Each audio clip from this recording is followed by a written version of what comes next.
My name is Detective Ethan Cole, Beaumont Police Department, Texas. I've seen crime scenes before, but this one stayed with me. It was 6:42 a.m. when we got the call, a welfare check.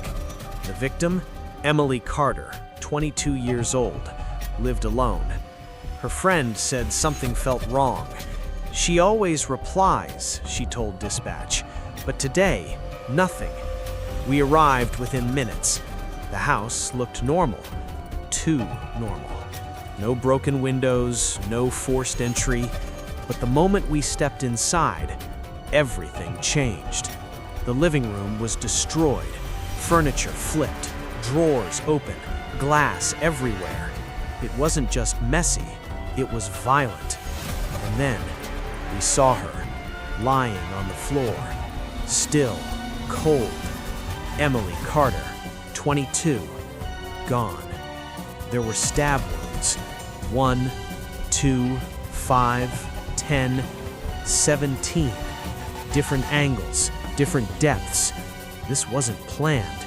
This was rage, pure, uncontrolled rage.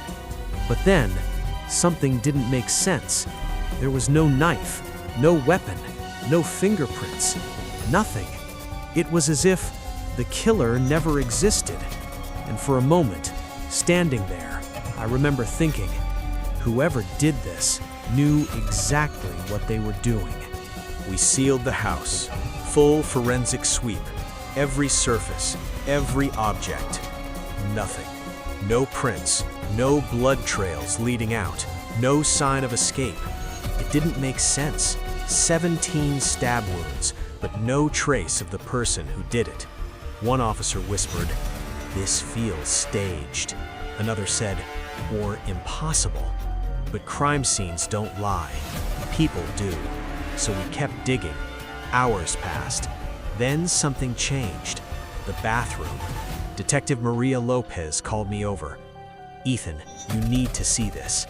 We found biological traces, male DNA, more than one, semen, hair, skin fragments under nails. Now we had something. Now we had people. But that raised a bigger question. Why were multiple men connected to her, and which one of them turned into a killer? The first ID came back. Daniel Brooks, local plumber. He had been there days earlier, fixing a sewage problem. We brought him in. He was calm, too calm, but his story checked out. "I washed my hands there," he said. "My nails were dirty." No lies, no contradictions. We cleared him. But the second name, that's when everything changed. His name was Jason Miller, 23 years old. Lived across town. No official connection, but something felt off. When we brought him in, he couldn't sit still. Hands shaking, eyes avoiding. He said, "I was at a bar between 3 and 4 a.m. But lies have weight, and this one collapsed fast. No receipts, no cameras, no witnesses, nothing. Then we checked street cameras. At 3:17 a.m., a figure appeared, hood up, face covered, walking toward Emily's house. At 3:35 a.m., the same figure left, faster, almost running, blurry, like a shadow, but real. And then, a witness, Linda Hayes. She lived across the street. She told us, "I saw someone go in, and I knew something wasn't right." She couldn't identify him, but she didn't need to. We already knew Jason Miller was lying. At first, it looked random, but it wasn't. They knew each other. Emily Carter and Jason Miller. They met a year ago at a bar. What started as casual turned into something darker. Friends described it as toxic. Drugs, late nights, unpredictable behavior. But 1 week before her death, Emily changed. She stopped everything, cut him off, blocked him, started therapy, trying to rebuild her life, trying to escape. But for Jason, that wasn't the end. It was a trigger. Investigators believe that night he wasn't thinking clearly.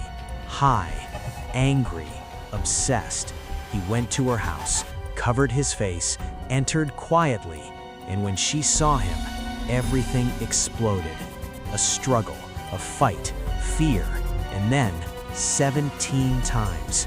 Not once, not twice, 17. That's not murder, that's loss of control. That's something breaking inside a person.